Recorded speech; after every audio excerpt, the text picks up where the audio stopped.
Hi everyone, welcome to PR studies.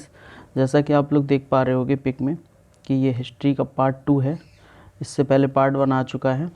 हम लोग total UPSI के सिलेबस के अकॉर्डिंग बात करेंगे। ये इंडियन नेशनल मूवमेंट आपका यूपीएसआई में दिया गया है।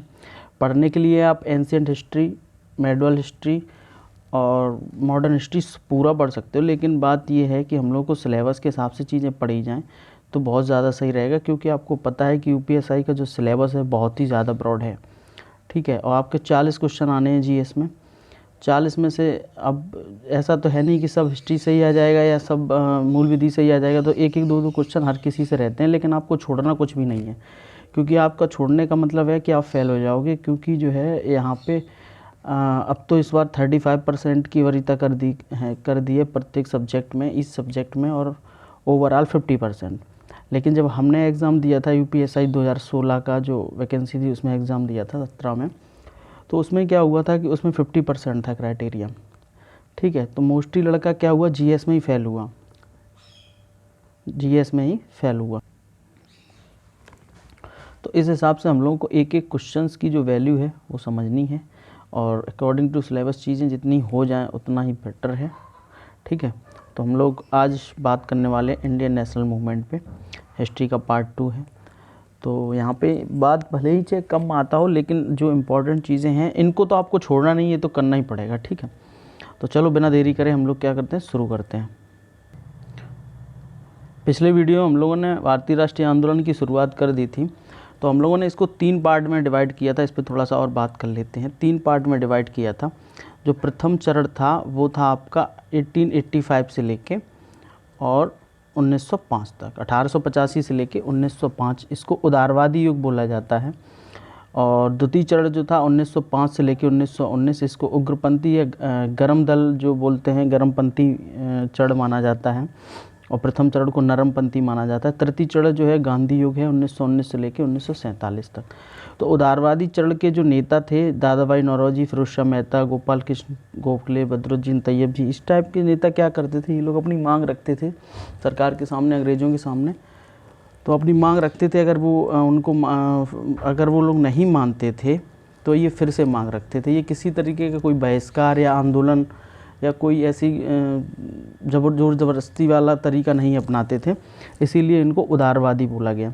वहीं पे दूसरी तरफ ये 1905 से 1919 का जो उग्रपंथी या गर्म दल है, चरण है, इसमें क्या करते थे, जैसे लाल बाल पाल, इसी को बोलते हैं, कई बार क्वेश्चन पूछा गया है। तो लाला लाजपत राय, बाल गंगाधर तिलक, बिपिन चंद्र पाल, ये लोग सरकार के समक्ष मांग रखते थे, और अगर उनके द्वारा ना माना जाए तो ये आंदोलन करते थे, बहिष्कार करते थे, और भी ज़ोर ज़बरदस्ती के तरीके भी अपनाते थे, तो इसीलिए इनको गर्मपंथी बोला गया। तीसरा चढ़ा है आपका 1919 से 1947, गांधी जी, जवाहरलाल नेहरू, राजेंद्र प्रसाद, वल्लभ भाई पटेल, इन सब का योग है। ठीक है, तो इस पे हम लोगों ने थोड़ा सा चर्चा किया। अब हम लोग बात करेंगे इसके आगे इसमें बात करनी है, तो आगे बात करते हैं इस पर। देखिए, भारतीय स्वतंत्रता संग्राम में जो अपना भारतीय राष्ट्रीय आंदोलन है, इसमें क्या है कि ये जो कांग्रेस की स्थापना है, इसको एक बहुत बड़ा कदम माना जाता है। 1885 में कांग्रेस की स्थापना होती है। ठीक है, अच्छा, कांग्रेस की स्थापना में कई इतिहासकारों के अपने अलग अलग मत हैं। ठीक है, किसी लोगों ने बताया कि जो है ये अंग्रेज़ों ने खुद अपने बचाव के लिए, या जो जन आंदोलन उपज रहा था भारत में, उसको कम करने के लिए इसकी स्थापना करवाई, इसीलिए इसको सेफ्टी वॉल्व थ्योरी के नाम से भी कुछ लोगों ने पुकारा है, सुरक्षा वाल्व सिद्धांत इसको बोलते हैं। तो सेफ्टी वॉल्व थ्योरी में क्या आता है कि जैसे आपका ही कुकर होता है, तो उसमें एक सेफ्टी वॉल्व लगाया जाता है। अगर बाई चांस आपकी सीटी ख़राब हो जाती है और जब बहुत ज़्यादा प्रेशर क्रिएट हो जाएगा, तो क्या करना है कि मतलब वो जो कुकर फटने से बचाने के लिए सेफ्टी वॉल्व लगाया जाता है, वहाँ से गैस निकल जाती है और कुकर फटने से बच जाता है। ठीक इसी तरह इन्होंने भी अंग्रेज़ों ने कांग्रेस की स्थापना जो है इसीलिए करवाई, क्योंकि इससे पहले जो 1857 की क्रांति हुई थी, उससे कई ज़्यादा पूरे भारत में मतलब जन आक्रोश हो चुका था, और मतलब लोगों के अंदर देशभक्ति की भावना जग चुकी थी। उनको पता चल चुका था कि अंग्रेज़ों से अंग्रेज़ों का विरोध होने लगा था हर जगह। तो उन्होंने उस राष्ट्रीय भावना को जो पनप रही थी, उसको कम करने के लिए उन्होंने कहा राष्ट्रीय लेवल पे इसको कांग्रेस की स्थापना करवाई, तो जिससे जो है लोगों को बैलेंस किया जा सके। ठीक है, तो कुछ लोग ऐसा ही मानते हैं। इसी क्रम में जो है लाला लाजपत राय जी ने कहा था कि लॉर्ड डफरिन, जो कांग्रेस है वो लॉर्ड डफरिन के दिमाग की उपज है। कांग्रेस लॉर्ड डफरिन के दिमाग की उपज है, क्योंकि लॉर्ड डफरिन उस टाइम के क्या थे, शासनकाल, इन्हीं का शासनकाल था उस टाइम। तो और ये एक कथन कहा था, कांग्रेस की स्थापना के रहस्य पर पर्दा पड़ा हुआ है, पट्टाभी सीतारमैया ने ये चीज़ बोली थी। देखिए उस टाइम भले ही छोटे छोटे दल काम कर रहे थे, ऐसा नहीं है कि उससे पहले कोई ऐसी कोई स्थापना नहीं हुई थी, ऐसी कोई पार्टी नहीं बनी थी, काम तो बहुत से दल कर रहे थे छोटे छोटे, लेकिन सभी लोगों को एक ज़रूरत थी कि कैसे भी मतलब एक भारतीय लेवल पे, एक अखिल भारतीय स्तर पे कोई ऐसी संस्था काम करे जो पूरे जहाँ से कोई बात अगर आए तो वो पूरे देश में जाए और पूरा देश उस पर अमल करे। तो उस इस स्तर में कांग्रेस की स्थापना हुई। अब यहाँ पे देखिए उस टाइम के तत्कालीन कारण कुछ भी रहे हों, चाहे किसी की भी दिमाग की उपज रही हो कांग्रेस, लेकिन हमारे स्वतंत्रता की लड़ाई में कांग्रेस की स्थापना एक बहुत बड़ा योगदान रहा आगे चल के। तो आने जब भले ही उस टाइम कुछ भी काट रहे हो, लेकिन आने वाले भविष्य में ये एक युगांतकारी घटना मानी जाती है कांग्रेस की स्थापना। तो इसके बारे में से कुछ और फैक्ट हैं वो जान लेते हैं, ठीक है। तो जैसे कि आप लोग देख पा रहे होंगे स्क्रीन पे, 1885 में लॉर्ड डफरिन के शासनकाल में कांग्रेस की स्थापना होती है अंग्रेजी सिविल सर्वेंट A.O. हुम के द्वारा, ठीक है, अंग्रेजी सिविल सर्वेंट A.O. हुम के द्वारा। इसका पहले जो नाम था वो भारतीय राष्ट्रीय कांग्रेस रखा गया था, भारतीय राष्ट्रीय कांग्रेस रखा गया था इसका पहले नाम। लेकिन बाद में जो है इसको दादा भाई नौरोजी की कहने पे इसका जो है नाम भारतीय राष्ट्रीय कांग्रेस कर दिया गया, ठीक है। तो ये चीज़ आपको फैक्ट है जानना है, भारतीय राष्ट्रीय यूनियन रखा गया था और बाद में इसको जो है दादा भाई नौरोजी के सुझाव पर इसको भारतीय राष्ट्रीय कांग्रेस इसको नाम दे दिया गया। पहले नाम था भारतीय राष्ट्रीय यूनियन। अंग्रेजी सिविल सर्वेंट A.O. हुम के द्वारा इसकी स्थापना की गई थी, अंग्रेजी सिविल सर्वेंट A.O. हुम के द्वारा इसकी स्थापना की गई थी। लॉर्ड डफरिन का शासनकाल था, ठीक है। तो इतना फैक्ट आपको जानना ज़रूरी था, तो मैंने बता दिया। आगे हम लोग बात करते हैं इसी पे कि क्या करना है और किस तरीके से क्या क्या घटना कर। जैसा कि आप लोग स्क्रीन पे देख पा रहे होंगे, हम लोग बात करेंगे कांग्रेस के पहले अधिवेशन की। तो ये 1885 में इसका पहला अधिवेशन होता है, 28 से 31 दिसंबर 1885। अच्छा, प्रत्येक वार्षिक अधिवेशन होता था तो इसकी डेट 28 से 31 दिसंबर ही रखी जाती थी हर वार्षिक अधिवेशन की। लेकिन अगर इससे बीच में भी अगर कोई अधिवेशन हो जाता था तो उसको विशेष अधिवेशन के नाम से जाना जाता था, ठीक है। तो 1885 का कांग्रेस का जो प्रथम अधिवेशन आपका कहाँ पे हुआ, बम्बई में हुआ। ये स्थान था गोकुल दास तेजपाल संस्कृत भवन, ये ग्वालियर टैंक मैदान के पास पड़ता है, कई बार क्वेश्चन पूछा है, ठीक है। तो ये पहले जो ये होना था, ये आपका होना था पुणे में, पहला अधिवेशन आपका जो था वो होना था पुणे में। लेकिन यहाँ पे हैजा प्लेग फैल जाने की वजह से इसको बाद में बम्बई शिफ्ट कर दिया गया। अच्छा, जब कांग्रेस की स्थापना हुई तो इस ब्रिटेन का प्रधानमंत्री कौन था, डायरेक्ट क्वेश्चन पूछा गया है, कई वनडे एग्जाम में पूछा गया है, UPSI में भी पूछ सकता है। तो ग्लैडस्टोन थे उस टाइम के प्रधानमंत्री ब्रिटेन के, जब कांग्रेस की स्थापना हुई। 72 लोग पहली बार शामिल हुए थे। अब इसकी अध्यक्षता किसने की थी प्रथम अधिवेशन की, तो ये तो बहुत मोस्ट इंपॉर्टेंट क्वेश्चन है, हज़ारों बार शायद पूछा गया होगा, शायद ही कोई वनडे एग्जाम बचा हो जहाँ ये क्वेश्चन ना पूछा गया हो। व्योमेश चंद बनर्जी, WC बनर्जी बोलते हैं उनको। इसका एक फैक्ट आपको ये भी याद रखना है कि सुरेंद्रनाथ बनर्जी ने प्रथम अधिवेशन में हिस्सा नहीं लिया था, क्योंकि इनकी एक संस्था थी नेशनल कांग्रेस, ठीक है, इनकी एक संस्था थी नेशनल कांग्रेस, यहाँ पे लिखा है, थोड़ा सा नीचे है। और तो ये भी समांतर काम कर रही थी आपके कांग्रेस के। लेकिन क्या था कि 1886 में कांग्रेस में नेशनल कॉन्फ्रेंस का क्या हो जाता है, विलय हो जाता है और सुरेंद्रनाथ बनर्जी भी कांग्रेस के साथ हो लेते हैं। तो पहला अधिवेशन ये था, फैक्ट आपके सामने हैं और मुझे लगता है इतने फैक्ट पर्याप्त हैं। आप लोग एक बार रिवाइज कर सकते हो। कहाँ पे हुआ, बम्बई में हुआ, गोकुलदास तेजपाल संस्कृत भवन में हुआ, पहले पुणे में होना था, बम्बई शिफ्ट किया गया। ब्रिटेन के प्रधानमंत्री कौन थे पहले अधिवेशन के टाइम पे, ग्लैडस्टोन थे, 72 लोग शामिल हुए, अध्यक्ष व्योमेश चंद बनर्जी, ठीक है। तो इतना पर्याप्त है। चलिए हम लोग आगे बात करते हैं। कलकत्ता अधिवेशन 1886 मतलब दूसरा अधिवेशन जो हुआ, उसकी क्या क्या खासियत है उस पर भी थोड़ा सा बात कर लेते हैं।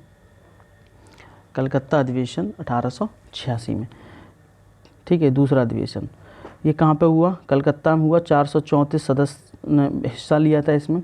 इसका अध्यक्ष कौन था? दादा भाई नौरोजी इसके अध्यक्ष थे। अच्छा, इसी अधिवेशन में जो कांग्रेस का महासचिव नियमित ए ह्यूम को क्या कर दिया गया?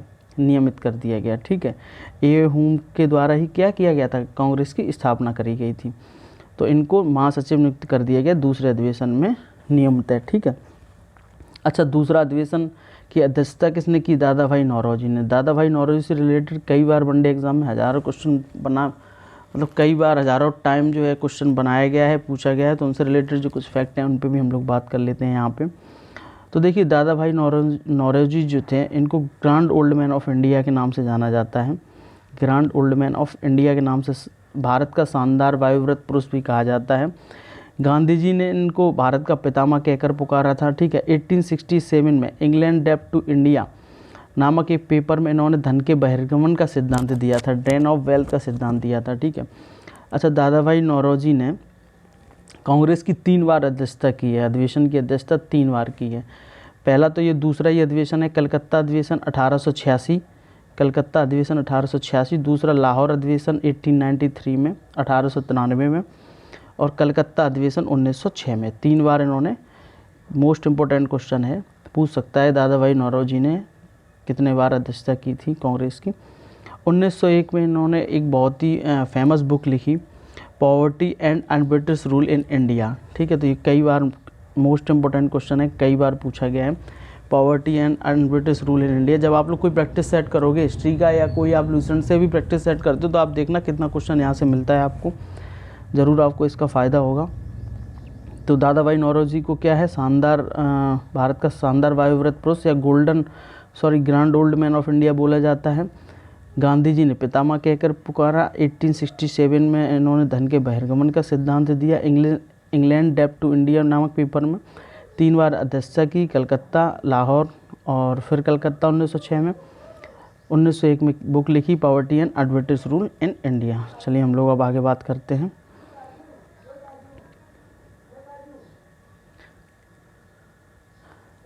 अब यह आप लोग स्क्रीन पर देख पा रहे होंगे, कांग्रेस का तीसरा अधिवेशन है, इसमें दिया गया है। तो ये जो देखिए, हम लोग अधिवेशन जितने ज़रूरी हैं, जहाँ से क्वेश्चन बन सकते हैं, उसी पे बात करेंगे और सिलेबस के अकॉर्डिंग ही बात करेंगे। तो जो तीसरा अधिवेशन था 1887 में हुआ। थोड़ा सा पिक में दिक्कत हो सकती है, लेकिन मैं बोल रहा हूँ, अच्छे से समझ लेना। कांग्रेस का तीसरा अधिवेशन 1887 में हुआ। मद्रास में हुआ। इसको मद्रास अधिवेशन के नाम से जानते हैं। प्रथम मुस्लिम अध्यक्ष बदरुद्दीन तैयब जी ने इसकी अध्यक्षता की थी। तो क्वेश्चन यहीं से इम्पोर्टेंट बनता है कि वो कौन सा अधिवेशन था जिसमें कांग्रेस के कौन सा अधिवेशन था जिसमें प्रथम मुस्लिम अध्यक्ष बने थे? तो बदरुद्दीन तैयब जी। कई तरीके से क्वेश्चन पूछता है। कांग्रेस का तीसरा अधिवेशन हुआ था 1887 में। बदरुद्दीन तैयब जी कौन थे? इसके अध्यक्ष थे। चौथा अधिवेशन जो हुआ कांग्रेस का 1888 में इलाहाबाद में हुआ। आज के टाइम में प्रयागराज बोल सकते हो। प्रथम यूरोपीय अध्यक्ष जॉर्ज यूले ने इसमें क्या की? अध्यक्षता की थी।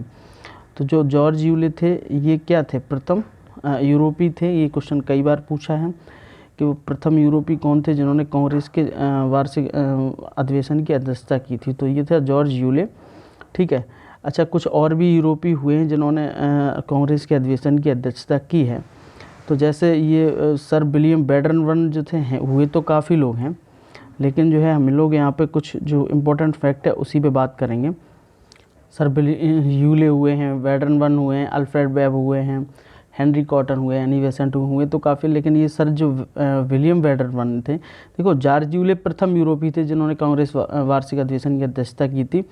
और जॉर्ज विलियम वेडरवन हैं, इन्होंने 2 बार अध्यक्षता की थी। एक बार बम्बई में 1889 में, एक बार इलाहाबाद में 1910 में, 1910 में। ठीक है, 2 बार अध्यक्षता की थी। इंपॉर्टेंट फैक्ट बन जाता है आपका। अब हम लोग बात करते हैं आगे। कांग्रेस का अधिवेशन 1896। ठीक है, तो आपको यहाँ पे समझना है कि इसकी क्या खासियत थी। कलकत्ता अधिवेशन 1896 का। ठीक है, इसका अध्यक्ष था रहमतुल्लाह सयानी। अध्यक्ष इनके रहमतुल्लाह सयानी ने की थी। अच्छा, इसी अधिवेशन में, कलकत्ता अधिवेशन 1896 में पहली बार जो आज का भारत का राष्ट्रीय गीत है वंदे मातरम, उसको पहली बार 1896 में कलकत्ता अधिवेशन में गाया गया था। किसके द्वारा गाया गया था? रविंद्रनाथ टैगोर के द्वारा। ठीक है, 1896 में पहली बार वंदे मातरम राष्ट्रीय गीत जो है आज, वो गाया गया था। अब वंदे मातरम के बारे में कुछ फैक्ट जान लेते हैं। वंदे मातरम हमारा भारत का राष्ट्रीय गीत है। आनंद मठ जो कि प्रसिद्ध उपन्यास है बंकिम चंद्र चटर्जी का, वहाँ से इसको उठाया गया, लिया गया है। अच्छा, वंदे मातरम का पहली बार सर्वप्रथम अंग्रेजी में अनुवाद जो है अरविंद घोष ने किया था। तो ये कुछ फैक्ट हैं जो जानना जरूरी थे। वंदे मातरम, आनंद मठ प्रसिद्ध उपन्यास बंकिम चंद्र चटर्जी का, वहाँ से लिया गया है। पहली बार वंदे मातरम 1896 के कलकत्ता अधिवेशन में गाया गया। अरविंद घोष ने इसका पहली बार अंग्रेजी में अनुवाद किया। उम्मीद करते हैं ये चीज़ समझ में आई होगी। आगे बढ़ते हैं हम लोग। कलकत्ता अधिवेशन 1901, इसकी क्या खासियत थी, इसके बारे में भी थोड़ा सा हम लोग बात कर लेंगे। ठीक है, थोड़ा सा इसको जूम कर लेते हैं। तो कलकत्ता अधिवेशन जो था 1901 का, इसमें क्या है, कलकत्ता अधिवेशन 1901 अध्यक्ष कौन थे इसके, दिनसा एडल्ची वाचा। ठीक है, गांधी जी ने पहली बार 1901 के ही कलकत्ता अधिवेशन में भाग लिया था। कई बार क्वेश्चन पूछा है कि गांधी जी ने प्रथम बार किस अधिवेशन में भाग लिया था, तो इन्होंने प्रथम बार भाग लिया था गांधी जी ने 1901 के अधिवेशन में। ठीक है, अब यहाँ पे एक फैक्ट और जानना ज़रूरी है यहाँ पे आप लोगों के लिए कि पहली बार भाग लिया था इन्होंने 1901 में कलकत्ता अधिवेशन में, लेकिन गांधी जी ने सिर्फ एक बार कांग्रेस के जो वार्षिक अधिवेशन है उसकी अध्यक्षता की थी, सिर्फ एक बार, वो था 1924 में। 1924 में बेलगांव अधिवेशन, कौन सा था, बेलगांव अधिवेशन। बहुत ही इंपॉर्टेंट फैक्ट है, मुझे लगता है कहूँ यहीं से ना क्वेश्चन बन जाए, कोई बड़ी बात नहीं है। ठीक है, तो बेलगांव अधिवेशन जो था 1924 को, इसमें पहली बार मतलब गांधी जी ने एकमात्र बार अध्यक्षता की थी। तो किस अधिवेशन में की थी, 1924 के बेलगांव अधिवेशन में की थी। ठीक है, तो 1901 कलकत्ता अधिवेशन से ये कुछ फैक्ट थे। एडल्ची वाचा क्या थे, इसके अध्यक्ष थे। इसी पे बात करते हैं। चलिए आगे थोड़ा सा देखते हैं। बम्बई अधिवेशन 1904। अब 1904 की क्या खासियत है, इसको भी थोड़ा सा हम लोग समझने का प्रयास करते हैं कि इसमें क्या है। कि देखिए 1904 में बम्बई अधिवेशन हुआ, इसके अध्यक्ष थे सर हेनरी कॉटन। मैंने कहा था ना, हेनरी कॉटन भी क्या थे, यूरोपीय थे। तो पूछ सकता है कभी कभी, पहले यूरोपीय कौन थे जिन्होंने अध्यक्षता की थी, जॉर्ज यूले। ठीक है ना, वेडरवर्न ने 2 बार की है। फैक्ट कुछ हैं याद रखने हैं। इस 1904 अधिवेशन की जो हेनरी कॉटन ने अध्यक्षता की थी, इसकी खासियत क्या थी, इसमें जिन्ना, मोहम्मद अली जिन्ना ने पहली बार इसमें भाग लिया था। ठीक है, और इसमें मोहम्मद अली जिन्ना ने एक बात बोली थी कि मैं प्रथमतः राष्ट्रवादी हूँ, द्वितीय राष्ट्रवादी हूँ और अंततः राष्ट्रवादी हूँ। बाद में भले ही मोहम्मद अली जिन्ना का पूरा सब कैरेक्टर बदला, लेकिन शुरुआत में ये बहुत बड़े राष्ट्रवादी थे और जो है हिंदू मुस्लिम एकता का दूत भी इनको माना जाता है। ठीक है, तो इनके ऊपर एक इफेक्ट और जानना ज़रूरी है कि मोहम्मद अली जिन्ना को हिंदू मुस्लिम एकता का दूत सरोजनी नायडू ने बोला था। इनके ऊपर एक किताब लिखी थी, बुक लिखी थी, जिसका यही नाम था, मोहम्मद अली जिन्ना हिंदू मुस्लिम एकता के दूत। 1918 में ये पुस्तक लिखी गई थी, किसके द्वारा, सरोजनी नायडू के द्वारा, मोहम्मद अली जिन्ना हिंदू मुस्लिम एकता के दूत। और इसी अधिवेशन में इन्होंने 1904 के ये बोला था, मैं प्रथमतः राष्ट्रवादी हूँ, द्वितीय राष्ट्रवादी हूँ और अंततः राष्ट्रवादी हूँ। उम्मीद करता हूँ ये फैक्ट आपके लिए समझ में आए होंगे। बिना टाइम वेस्ट करे हम लोग अपने फैक्टों पे ध्यान दे रहे हैं। मुझे पता नहीं, भरोसा है कि आप लोग इतना भी अगर कर ले जाओगे तो काफ़ी चीज़ें, बहुत हद तक चीज़ें आपकी एकदम कंप्लीट हो जाएंगी। इसे समझ लो कि आधे से ज़्यादा चीज़ें कवर हो जाएंगी। ठीक है, अब हम लोग बात करेंगे इसके आगे। तो देखिए, अब हम लोगों ने जैसे यहाँ पे बात की है 1904 बम्बई अधिवेशन तक, तो हम ऐसा नहीं है कि हम सारे अधिवेशन यहीं पढ़ डालेंगे, नहीं। इसके बाद जैसे 1904 के बाद जो 1905 में जो सबसे प्रमुख घटना हुई वो क्या हुई, बंगाल विभाजन। ठीक है, तो बंगाल विभाजन अगला, जैसे हम लोग अब नेक्स्ट वीडियो भी करेंगे तो उसमें अब बंगाल विभाजन से स्टार्टिंग करेंगे। 1905 यहाँ से 1904 हो गया। ऐसे ही हम लोग जो है ईयर के अकॉर्डिंग चीज़ें पढ़ेंगे एक क्रम में। तो इससे क्या होता है कि काफ़ी चीज़ें हम लोगों को एकदम क्रम से याद हो जाती हैं। और बीच बीच में जो अधिवेशन की जो चीज़ें आएंगी, जो इम्पोर्टेंट चीज़ें रहेंगी अधिवेशन से संबंधित, उनकी ईयर के अकॉर्डिंग हम उनको भी कवर करते चले जाएंगे। जैसे 1916 का अधिवेशन था तो वो बहुत ज़रूरी हुआ था, लखनऊ अधिवेशन। तो क्या है, जैसे 1904 हो गया तो 1905 पहले बंगाल विभाजन पढ़ लेंगे। ठीक है, फिर 1906-07 में जो चीज़ें जैसे जैसे इंपॉर्टेंट हुई है, फिर जब 1916 का नंबर आएगा तो वहाँ पे फिर कांग्रेस अधिवेशन करके उसको फिर पढ़ लेंगे। तो एज ए मतलब क्रम की तरीके से चलना है बिना कुछ डिस्टर्ब किए। तो ठीक है, यहाँ तक मुझे उम्मीद करते हैं आपको पूरी बात समझ में आई होगी। आप लोग चाहो तो कोई भी जैसे वनडे एग्ज़ाम की बुक उठा के आप लोग इनकी प्रैक्टिस कर सकते हो। आपको 70 से 80% क्वेश्चन इन्हीं से, जो अगर आप ये पढ़ोगे राष्ट्रीय आंदोलन, तो शुरुआत जहाँ से जितना आपने पढ़ा है, एक भी क्वेश्चन ऐसा नहीं होगा जो आपको मतलब कम से कम किसी एग्ज़ाम में 2-2 4-4 बार ना आया हो। ठीक है, तो कई बार क्वेश्चंस पूछे गए हैं। ऐसा कुछ फैक्ट और थी जैसे बाल गंगाधर तिलक थे, इन्होंने बोला था स्वराज हमारा जन्मसिद्ध अधिकार है और इसे हम लेकर रहेंगे। तो ये क्या था, ये किस ग्रुप के लीडर थे? ये थे आपके द्वितीय चरण के उग्रवादी या गर्मपंथी। तो इनका जो कथन है उससे भी ये चीज़ की पुष्टि होती है कि स्वराज हमारा जन्मसिद्ध अधिकार है और हम इसे लेकर रहेंगे। तो इनको गर्म दल का नेता माना जाता था। तो ये तो एक ऐसा ही फैक्ट था जो दिमाग में आ गया, तो मैंने बता दिया। ठीक है, तो उम्मीद करते होंगे ये वीडियो आपको पसंद आया होगा। और जिन लोगों ने इससे पहले के वीडियो ना देखे हों तो प्लीज़ एक बार देख ले जाके। हिस्ट्री का आपका पहला वीडियो आ चुका है। ठीक है, ये दूसरा वीडियो था आपका हिस्ट्री का। हम लोग अपनी अकॉर्डिंग टू सिलेबस सारी चीज़ें कवर करने का प्रयास करेंगे। आईपीसी आपकी अब नेक्स्ट वीडियो में आईपीसी पे टाइम जैसे ही होता है मैं कवर करके आपको आईपीसी पे वीडियो देने की कोशिश करूँगा। 5वां वीडियो होगा और उसमें भी बहुत ही इंपॉर्टेंट धाराओं पे हम डिस्कशन करेंगे। 4 वीडियो जिसने भी ना देखे हों एक बार ज़रूर देख ले जाके, क्योंकि ये बहुत ही ज़्यादा इम्पोर्टेंट है। बहुत ही सरल भाषा में, बहुत ही सिंपल भाषा में आपको आईपीसी की प्रैक्टिस करवाई जा रही है। मुझे लग रहा है कि इससे सरल भाषा नहीं हो सकती आईपीसी, क्योंकि ये बहुत कठिन सब्जेक्ट माना जाता है, कानून है, थोड़ी सी लैंग्वेज बहुत हार्ड है। तो उम्मीद करते हैं आपको ये वीडियो पसंद आया होगा, फैक्ट अच्छे लगे होंगे। और जो लोग सपोर्ट कर रहे हैं, जो देख रहे हैं, उनके लिए धन्यवाद। और जो लोग भी सपोर्ट कर रहे हैं उनके लिए बहुत बहुत थैंक यू बोलना चाहेंगे उनको। ठीक है, तो हम अपनी बात को यहीं ख़त्म करते हैं और नेक्स्ट वीडियो में हम लोग बात करेंगे बंगाल विभाजन की। ठीक है, उम्मीद करते हैं आप लोग सही होंगे, तैयारी अच्छी चल रही होगी और ऐसी तैयारी करते रहिए। जय हिंद।